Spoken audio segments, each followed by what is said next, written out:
Assalamualaikum warahmatullahi wabarakatuh. Alhamdulillahillazi arsala rasulahu bil huda wa dinil haq liyuzhirahu 'ala ad-din kullih wa kafa billahi shahida. Wa usalli wa usallimu ala rasulihil karim wa ala alihi wa sahbihi ajma'in. Saudara pengacara, Saudara Dr. Muhammad Naim, Menteri yang baru jalankan tugas rasmi pertama pada petang ini, Syekh Ustaz Al-Adib Syekh Jamil, saya bersama Hak Mufti dan rakan-rakan yang saya muliakan, tuan-tuan guru dan Ustaz telah mengambil ikhtiar dan inisiatif ini. Acara ini sebenarnya acara yang diusulkan oleh ulama dan badan-badan Islam, dan kebetulan di ibu kota dan juga Putrajaya ini adalah acara yang agak rasmi yang pertama selain berurusan kementerian, dan saya anggap ini satu permulaan yang baik kerana ia mengakar ke bumi kepada suatu keyakinan umat Islam dan juga persoalan apakah hala tuju negara ini di bawah pimpinan yang baru, apakah boleh dipercayai semangat perlembagaan yang menetapkan agama Islam sebagai agama persekutuan, kedudukan bahasa Melayu dimartabatkan, hak kesemuan orang Melayu dan Bumi Putra dilaksanakan, dan kedudukan kemuliaan serta kedaulatan Raja-Raja Melayu. Perkara ini memang saya telah tegaskan, tetapi oleh kerana simpang siur dan pembenturan yang tidak berkesudahan dalam dunia politik menyebabkan persoalan ini terus dibangkitkan, dipersoalkan. Saya rasa biasa, walaupun dalam politik ada batasnya, seperti mana prinsip dakwah bil hikmah wal mau'izatil hasanah wajadilhum billati hiya ahsan. Jadi kita tidak boleh lari. Mudah-mudahan suhu kepanasan politik terutama di kalangan umat dan di kalangan rakyat akan diredakan supaya kita dapat tumpu menjalankan tanggungjawab. Kerajaan ini digelar kerajaan perpaduan walaupun ada sedikit yang mempertikaikan. Sebab itu saya telah mengambil keputusan untuk kerajaan membawa usul undi percaya kepada Perdana Menteri yang baru. Dari segi undang-undang ia tidak diperlukan. Dari pendapat Perguruan Negara juga tidak perlu, sebab majoritinya jelas dan mandat adalah dan wewenang kuasa yang di-Pertuan Agong itu jelas, dan Kebawah Dunia Yang Maha Mulia yang di-Pertuan Agong mengambil langkah yang lebih, setapak yang lebih, iaitu mengundang sidang khas Raja-Raja Melayu supaya ada kata sepakat tentang calon Perdana Menteri yang mereka usulkan.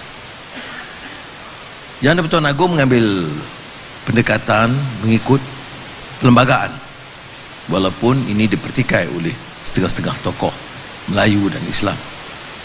Penjelasan dari Pertuan Agong kepada saya dan kepada beberapa Raja-Raja Melayu yang sempat saya menghadap, Baduli Yang Mulia Tuanku Sultan Johor, Sultan Kelantan, Sultan Perak, Sultan Selangor, selain daripada Pertuan Agong, adalah menyatakan bahawa dari awal mereka tidak pertikaikan bahawa jumlah parti yang memperoleh kursi terbesar itu akan mendapat keutamaan, dan pada masa itu yang terbesar Pakatan Harapan diikuti oleh Perikatan Nasional 83 dan 73, lebih kurang begitu. Kemudian ada usaha-usaha yang sambilan untuk mendapatkan pengakuan sumpah yang memang berlaku, dan ini terus berlaku dalam tempoh yang ditetapkan oleh Kebawah Dunia Maha Mulia Tuanku Yang di-Pertuan Agong, yaitu tahap sehingga jam 2 petang. Jadi berapapun jumlah yang diperolehi itu ditetapkan setelah dimuktamadkan waktunya. Seperti mana dalam perlombaan, dia boleh potong kita di round pertama, kita potong dia round ketiga, tapi yang pentingnya ialah garis penamat. Dan kalau berlaku garis penamat, ternyata saya peroleh jumlah yang besar kerana orang yang memberi pengakuan sebelumnya itu telah menarik balik sebelum tempoh 2 petang. Saya sebutkan ini kerana semalam kalau menghadap ke Bawah Dunia Maha Mulia Yang di-Pertuan Agong, beliau menyatakan ada baiknya kalau Perdana Menteri jelaskan supaya jangan timbul kekeliruan, terutama yang menyinggung kedudukan Gajah-Gajah Melayu. So saudara, kita boleh berbeza pendapat. Malah dalam beberapa pertemuan saya dengan beberapa raja, kadang-kadang saya secara mohon ampun dan maaf memberikan pandangan yang enggak berbeza. Tetapi kita tidak boleh langgar daripada prinsip adab dan akhlak, dan dalam menghormati kemuliaan raja-raja itu, kerana raja-raja itu mewakili satu institusi, dan ada baiknya umpamanya dalam keadaan tidak menentu baru-baru ini, peran raja-raja itu sangat kritikal, sangat utama untuk menyelamatkan keadaan. Dan saya lihat keputusan mereka itu tidak pernah mengenepikan soal perlembagaan, soal kepentingan majoriti orang-orang Melayu dan kedudukan Islam. Tidak ada raja-raja Melayu yang bila ada kesempatan saya menghadap yang mengenepikan atau menyisihkan soal ini, kerana kedudukan raja-raja Melayu itu juga yang dipertahankan dari segi tradisi dan budaya dan perlembagaan adalah untuk mengawal keadaan sedemikian. Sebab itu dalam kita menghadap, ada orang pertikai kesopanan tata susila mesti dipertahankan, kalau tidak sistem itu tidak boleh kekal. Ya. Umpamanya, mengapa kita sebut tuanku, mengapa kita sebut patik, mengapa menginapnya di istana tidak di rumah. Itu hal-hal yang disebut paraphernalia of a royal system or institution. Dia datang sekali dengan suatu package, dan oleh demikian kemuliaan raja-raja Melayu harus dipertahankan. Dan kalau kita berbeza pendapat, itu mungkin. Saya tidak mewakili satu pandangan maknanya kita pergi dan mohon ampun dan terima semua. Tidak. Dalam mengatur pentadbiran negara kita, dalam menentukan calon-calon menteri dan calon timbalan menteri, ada pandangan-pandangan yang kita gunakan hujah dengan baik.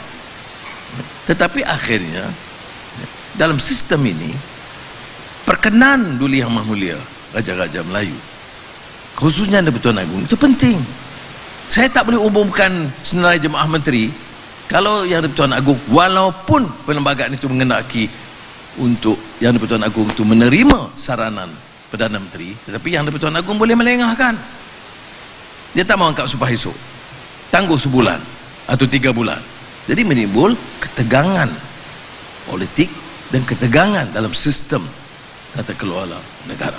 Saya memilih untuk menjelaskan hal ini di sini kerana saya anggap basis negara kita, terutama tentang dukungan orang Melayu dan umat Islam, itu sangat penting. Sebab itu saya memilih menjelaskan kali pertama dari sudut hujah yang lebih jelas. Yang di-Pertuan Agong juga menerima pandangan Peguam Negara, bertanya saya selaku Perdana Menteri, apakah Perdana Menteri rasa perlu dipercaya kerana jumlahnya sudah jelas. Pengakuan daripada Pakatan Harapan, Barisan Nasional, GPS Sarawak dan GRS Sabah dan beberapa parti lain yang kecil. Saya jawab, ampun tuanku, ini bukan soal peraturan dan undang saja. Perkara ini dibangkitkan dan parti mahu memimpin dengan mandat yang jelas dukungan daripada ahli-ahli parlimen dan majoriti. Parti yakin parti akan peroleh. Andai kata tidak peroleh, parti akan tunduk kepada suara rakyat.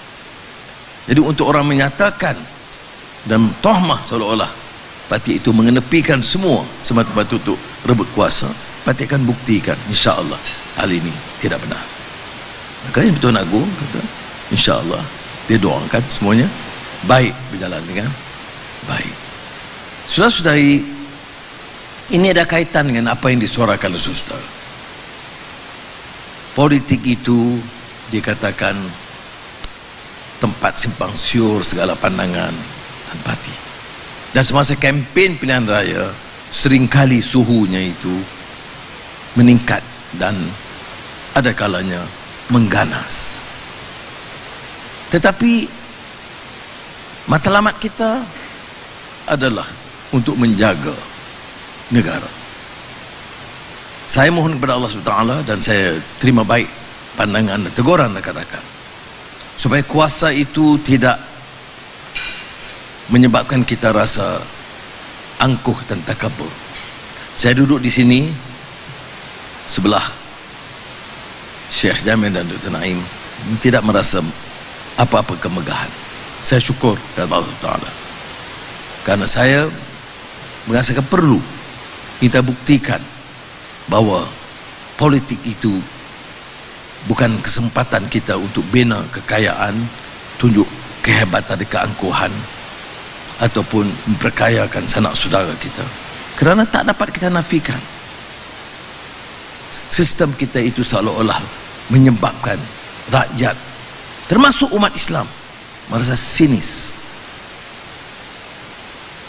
pertikai kewibawaan dan akhlak pimpinan. Sebab itu ada kaitan tentang negara hukum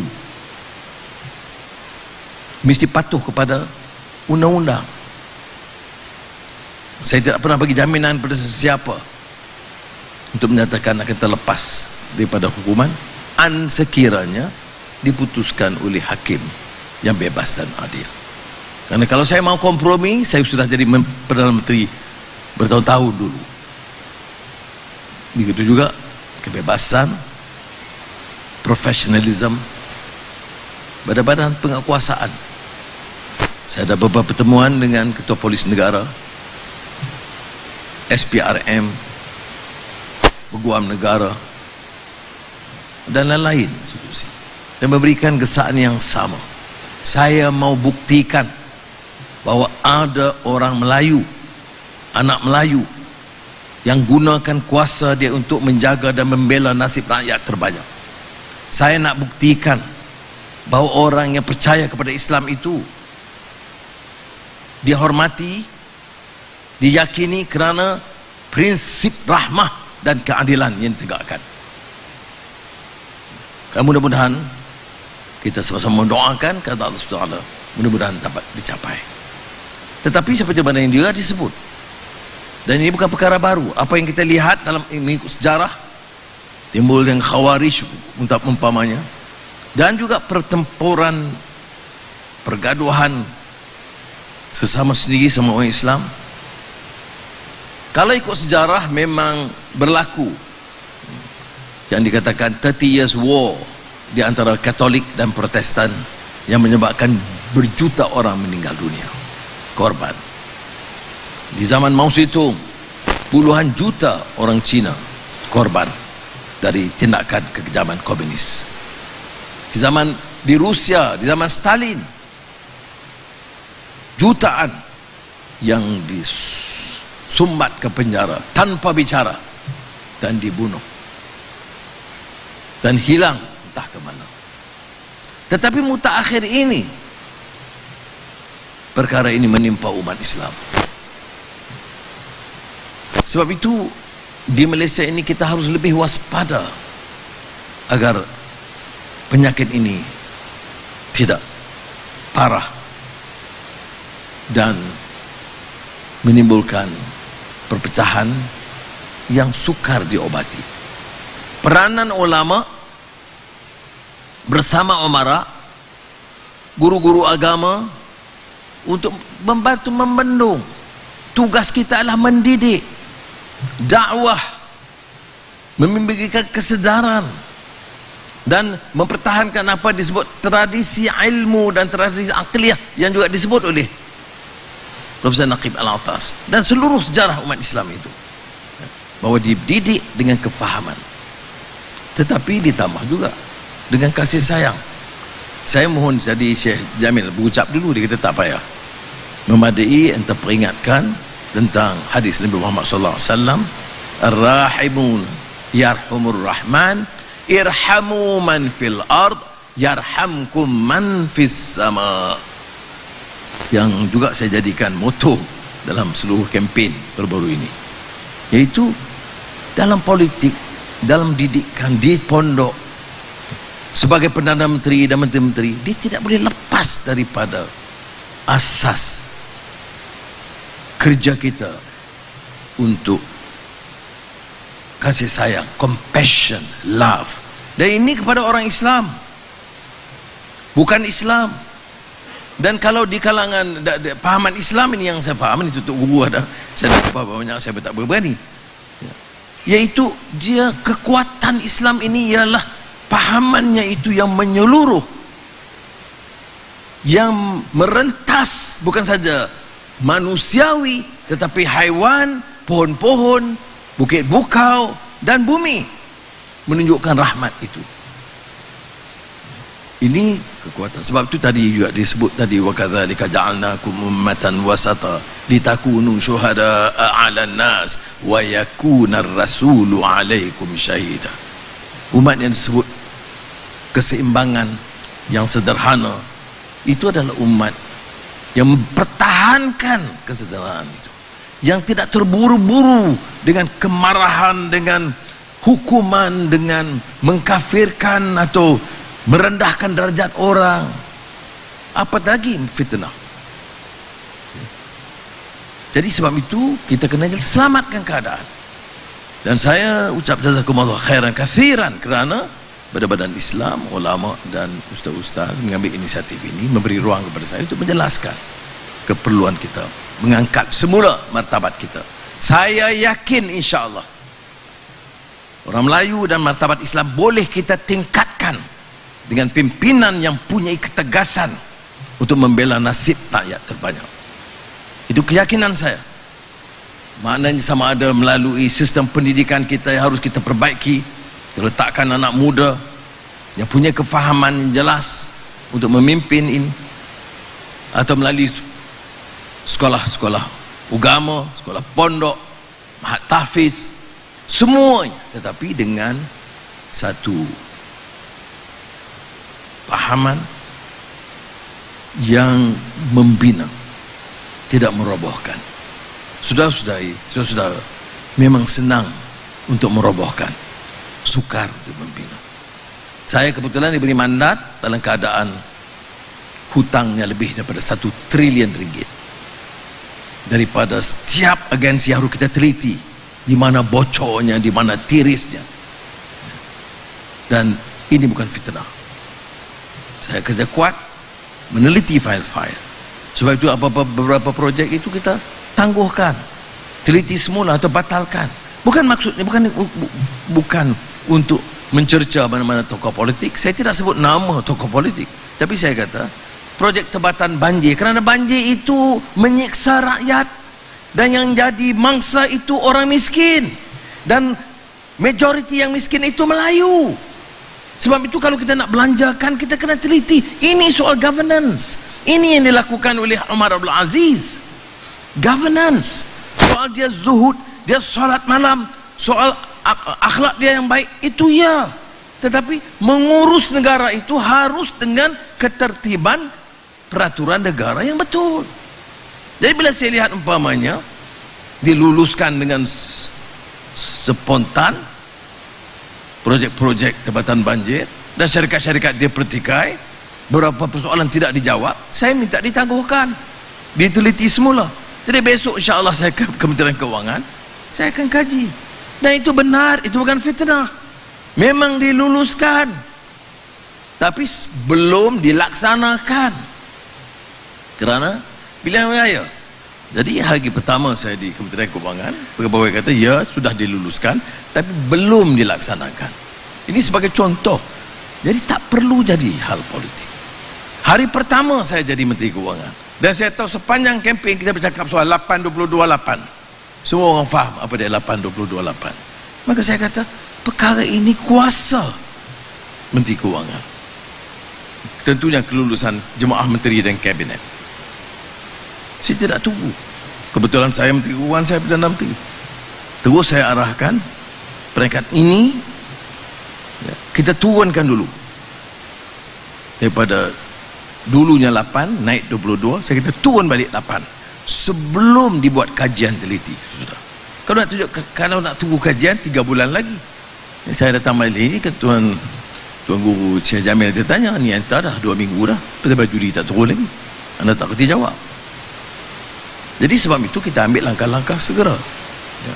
Begitu juga soal pesawah padi, karena saya teliti soal bernas ni sudah lama. Bernas ni bukan soal baru. Ada orang kata, Anwar luluskan sebagai Menteri Kewangan. Itu kenyataan politik. Itu penswastaan, itu bukan soal Menteri Kewangan. Penswastaan itu di bawah unit perancang ekonomi Perdana Menteri. Kontender bawah Menteri Kewangan. Tapi yalah, geng-geng yang bebal ni kadang-kadang dia tak peduli fakta, dia berdai saja.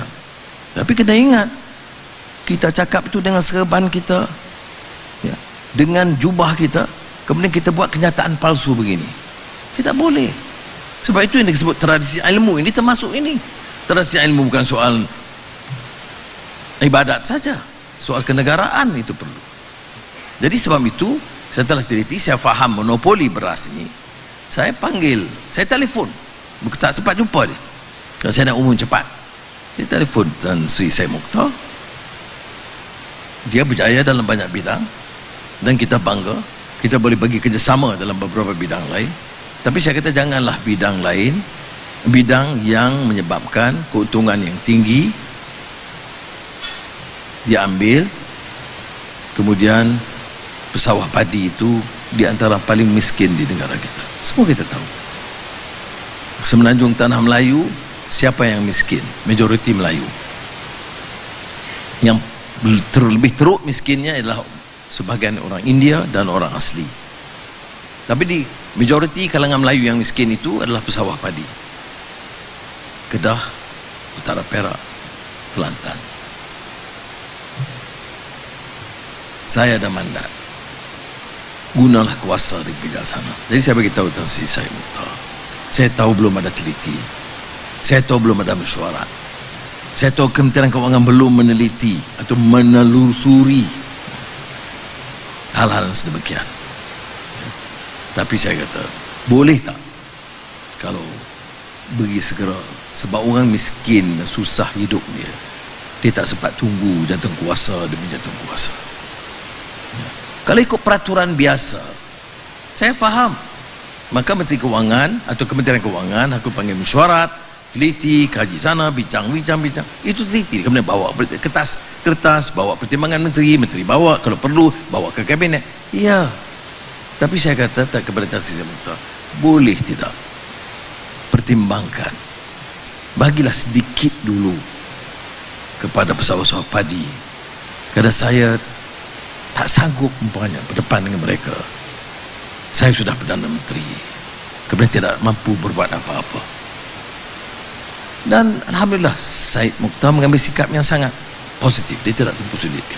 Dia kata ada kes-kes yang berlaku sebelumnya, dia beli pada syarikat-syarikat kroni termasuk orang UMNO dulu dan harga yang mahal.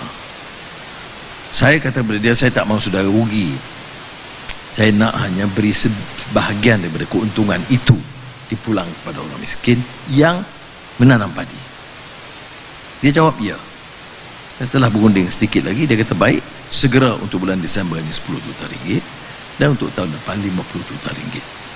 Barulah kita akan ada rundingan untuk tingkat. Saudara, saya hanya lakukan itu kerana seluruh perjuangan politik saya itu bukan hanya memikirkan bangsa.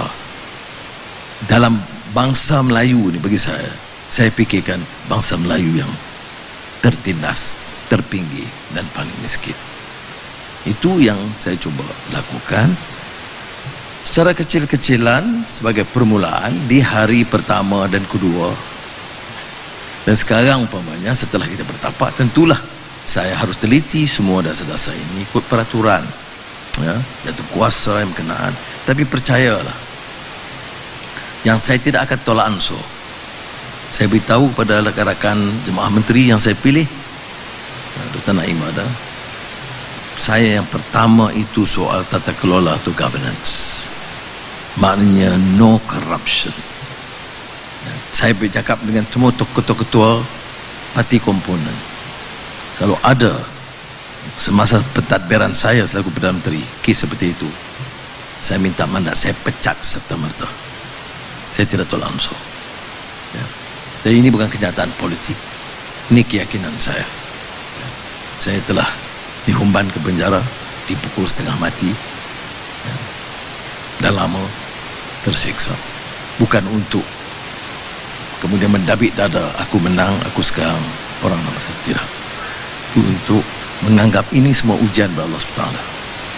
Saya selalu sebut tentang hadis Muhammad SAW, kita hanya ujian kecil, tapi untuk mengajar kita, mendewasakan kita. Ayyun nasu asyaddu bala'an al-anbiya'u thummal amthalu fal amthal. Ini ujian bagi kita ini kecil, tetapi ada pengajarannya. Apa dia pengajarannya? Kita tahu apa arti susah, kita tahu apa arti sakit dipukul padahal kita tak bersalah. Kita tahu bagaimana kegiatan pasukan keselamatan dan pendakwaan dan hakim sekiranya tidak patuh pada kerukunan undang-undang. Itu pengajaran buat kita. Kita tahu apa rasa bila dihina dan dicerca, bukan diri tapi isteri dan anak-anak. Walaupun sekarang orang cuba permainkan lagu lama, orang yang bicara soal qazaf sekarang boleh sanggup buat singgungan yang sedemikian, walaupun guna teket agama. Dan saya tak kisah bab itu, tetapi saya hanya melihat secara positif. Mesti ada rencana Allah Ta'ala. Saya ingat ramai tu Syekh Yusof Qaradawi pernah sebut saya berulang kali. Saya ingat Tuan Guru Haji Saleh marhum Sikh tu pernah tapah pada ni Pasir Mas, tu ini ayahanda kepada mufti. Semua bila bercakap dengan saya, semua suruh kena ada kesabaran, kena ada bijak, jangan tinggal baca Quran satu hari mesti. Dia tahu saya sibuk, dia kata 10 minit pun tak apa. Kalau orang lain kena sejam lah. Bagi saya Tok Guru ni simpati, jadi dia kata 10 minit pun tak apa satu hari, tapi jangan tinggal sama sekali. Dan tiap ucapan, banyak Tok Guru sebut, cakap kepada rakyat Malaysia yang Islam yang bukan Islam, kalau boleh sebut satu patah ayat Quran, satu ayat atau hadis, atau kalau tidak pun bagi maksud supaya ada erti dan pengertian dakwah. Jadi saya dari segi itu alhamdulillah bernasib baik, kerana walaupun saya bukan tergolong sebagai seorang yang kategori seorang alim dan ulama, tapi saya mendekati mereka dan peringatan mereka itu, kerana orang-orang ini dia balik ke rumah malam, dia tahajud, dia doa untuk kita. Jadi susah payah, bukan ada allowance, bukan ada tugas, tapi dia lakukan. Jadi oleh demikian nasihat mereka itu kita cuba hadam dan ambil serius dan laksanakan. Jadi saudara yang mati sekalian, masa di penjara seperti yang saya sebut, jangan fikir yang susah-susah. Apa dia hikmahnya? Saya lebih banyak beramal. Saya tak mau nafikan, Tok Guru ni ramai ada. Saya lebih banyak amal, baca Quran, hafal Quran, munajat, menelaah kitab di penjara dari luar penjara, ya. Jadi bagi saya itu hikmah. Kerana kompromi, kalau saya tak kata orang masuk ke penjara itu adil, dia zalim, tetapi kita lihat secara positif, jadi kita lakukan. Dan di antara yang saya teliti termasuklah kitab-kitab yang dipelajari oleh anak-anak di pondok. Sebab saya kata kalau saya tak boleh cakap soal kitab-kitab daripada intelektual apa semua saja. Saya nak tengok apa yang dibaca oleh orang pondok. Maka termasuklah kitab yang dikatakan Nunyatul Musalli oleh Syekh Daud Abdullah Fatani rahimahullah. Nulis kita tahun 1517 atau 1518. Lama dulu. Dan seorang ulama, seorang pejuang, seorang mujahid, ya,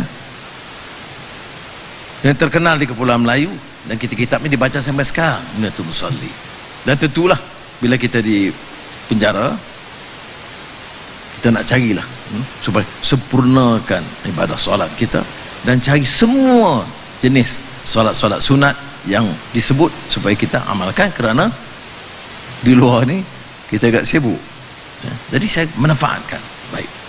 Tetapi yang cukup mencuit perasaan saya ialah bila di akhir kitab Nunyatul Musalli itu adalah Tatmim Al-Faidah. Penamatnya ialah yang berfaedah itu apa kan? Dia kupas semua tentang ketatanegaraan dan soal kepimpinan dan keadilan dengan kuat sekali. Jadi saya renung seorang di solitary confinement di penjara itu, saya kata aneh juga Tok Guru ni, dia bercakap soal salat, menyempurnakan ibadah salat itu dan dengan niat yang betul, dengan matlamat yang jelas. Kemudian tak cukup dengan yang fardu, yang sunat-sunat itu didukung untuk memperkukuh, memperlengkap. Jadi tetapi saya kata iyalah, betul lah, tapi yang penamatnya yang berfaedah, Tatmim Al-Faidah, apa dia? Keadilan, tata kelola yang baik kepada orang Islam dan bukan Islam. Itu yang disebut tentang orang Yahudi yang menemui Khalifah Abdul Malik Marwan yang mengeluh kerana tanah dia akan dirampas, dan Malik dia khalifah, mana nak sempat nak dengar orang susah ni. Ini mencerita dengan dia Ka'ab bin Malik yang Abasa wa Tawalla, siapa nama Anjaul Aqma, Abdullah ibni Ummi Maktum, ya. Abdullah ibni Ummi Maktum, ya. Itu pengajaran saya ingat. Ni sekarang dah jadi, nanti lagi saya bimbang. Ni saya tak salam dengan orang jaga, saya tak salam dengan driver, saya tak salam. Jadi saya bimbang. Nanti tengok menteri saya salam. Kemudian yang orang jaga pintu saya tak salam, yang jaga lift saya tak salam. Maknanya ada pengajaran, ya. Bila kita baca, ya, tentang pengalaman teguran kepada Nabi Muhammad SAW untuk kita sebenarnya, ya. Kemudian yang sebetulnya saya kisah Yahudi ini dengan Abdullah bin Maktum, dengan Malik Marwan, 2 kali dia sebut tanah saya dirampas. Khalifah mana lah nak dengar orang pasal tanah hujung kampung mana lah, ya? Dia banyak masalah jaga negara, ekonomi meleset umpamanya sekarang ni, ya? Hutang 1 triliun, bursa saham, nak bawa pelabur asing. Kemudian yang orang kampung mana dia Yahudi pula tu datang nak bercakap, dia tak layan.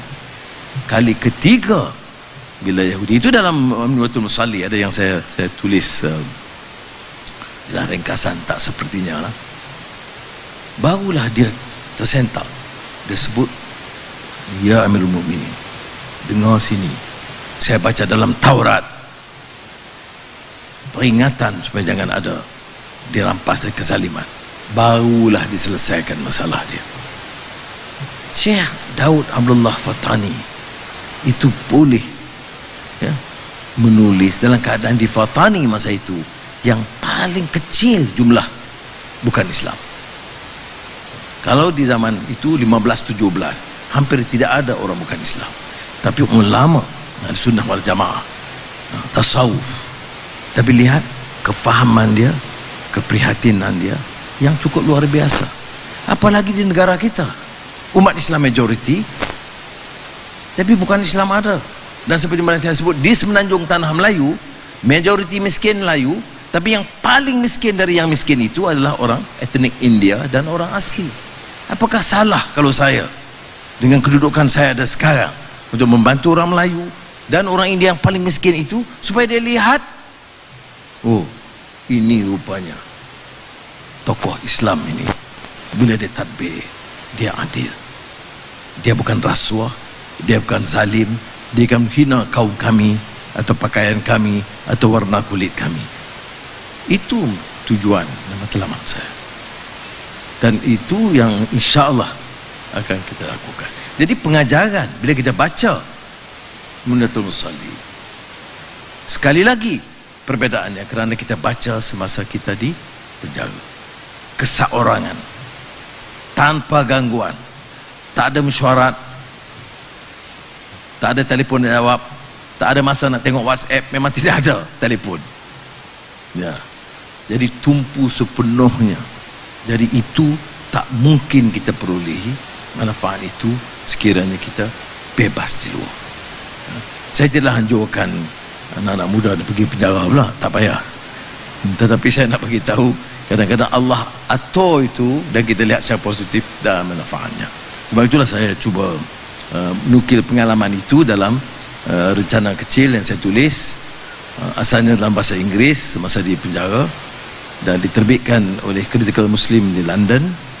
Itu satu lagi cubaan saya, iaitu saya nak supaya cerita ini dibaca juga oleh orang bukan Islam, intelektual. Jangan dia ingat Abdullah Fathani ini tasawuf, ulama-ulama kitab kuning, tak ada langsung relevan dengan semasa. Karena ada juga pandangan intelektual Muslim Melayu yang begitu. Cuba tanya dia baca belum? Belum. Dia baca Fathani yang menyentuh tentang ketatanegaraan, tata kelola, tatanan dan keadilan. Kalau dia baca, itulah sumbangan kecil saya. Mudah-mudahan kita dapat didik masyarakat. Dan saya rasa seperti bila sentuh juga oleh rakan-rakan kita mewakili pondok dan NGO dan lain-lain, bahawa penting sekarang, terutama di negara kita, tonjolkan contoh-contoh baik supaya orang rasa enak, baik Islam itu. Tidak menakutkan, tidak mengancam hak mereka, tidak menghina mereka, ya. Tidak menakutkan seolah-olah mereka ini akan kuasa kita, Kristian akan dimalih. Jadi hanya menakutkan, tapi sumbangan dakwah tidak ada, kefahaman dia tidak meningkat. Itu cara pemilihan. Tak setuju tidak apa, jangan hina, jangan cerca saya. Tapi ini pendekatan yang saya pilih untuk menunjukkan, dan insya Allah kerajaan perpaduan pimpinan saya akan pastikan, ya, seperti mana diusulkan, sebagai agama Islam, agama persekutuan. Saya nak bekerja dengan orang Islam terdedah dengan maklumat ini, tetapi orang-orang bukan Islam juga diberi peluang untuk mendengar. Kalau kita katakan Omar Abdul Aziz itu tokoh good governance, saya nak panggil sidang biar mereka dengar. Jangan kamu nilai ketatanegaraan itu dari kisah 1MDB, tak. Kamu kena dengar sumbangan Islam yang besar dalam isu mengatur mentadbir negara. Dan tentulah keutamaan dia saya juga ialah mengangkat ekonomi rakyat, termasuk orang-orang Melayu yang terpinggir dan ketinggalan. Soal pendidikan memang satu hal yang utama, dan insya-Allah saya akan berbincang dengan Menteri Pendidikan dan juga Menteri Pengajian Tinggi dan juga institusi-institusi yang berkaitan, dan tidak akan tinggalkan peranan institusi tradisional yang dikatakan pondok dan ma'had tahfiz dan sekolah-sekolah agama. Saya nak sebut, bila sebut pondok ini, saya baca dulu karya Muhammad Natsir, seorang pejuang dan tokoh Muslim, tokoh Islam di Indonesia. Dia cerita tentang pesantren. Di sana kan pondok itu pesantren. Dia kata tatkala Belanda datang dan menghujat bukan sahaja sistem politik negara, tapi seluruh pemikiran umat yang disebut oleh Syekh Muhammad Al-Ghazali, isti'mar ruhi wa fikri, roh dan jiwa ditawan. Satu-satunya kekal sebagai benteng pertahanan umat, satu-satunya, yang lain lebur, institusi pemerintahan lebur, ekonomi lebur, dagang lebur, yang pertahankan di kalangan umat Islam adalah pesantren sebagai benteng pertahanan umat. Sebab itu relevans pesantren atau pondok itu mesti kita hidupkan semula supaya jadi benteng pertahanan, bukan jadi pusat untuk menimbulkan kekacauan dan kegalauan, kekeliruan pemikiran yang berlaku sekarang. Saya ucapkan jazakumullah khairan kathiran kepada semua yang hadir, dan saya jamin pesan saya kepada saya tadi, jangan jadi ini yang awal dan akhir, tak. InsyaAllah kita akan cuba bentuk majlis-majlis ilmu dan zikir dan selawat di sini, kalau boleh tiap minggu, tetapi majlis-majlis supaya kita dengar. Saya panggil menteri-menteri, gile dengar celoteh daripada NGO dan wakil-wakil ni, bagus juga dia dengar. Itu kita akan cuba adakan berkala, walaupun saya tidak boleh janjilah kata kalau tiap minggu, tapi majlis ilmu itu harus tiap minggu. Terima kasih kerana mengundang saya ke sini. Ini kali pertama saya melawat ke rumah rasmi ini, dan saya nak jadikan rumah rasmi ini sebagai tempat dan rumah kegiatan kebajikan rakyat dan bukan untuk Perdana Menteri. Mudah-mudahan insya-Allah kita dapat manfaat. Wassalamualaikum warahmatullahi wabarakatuh.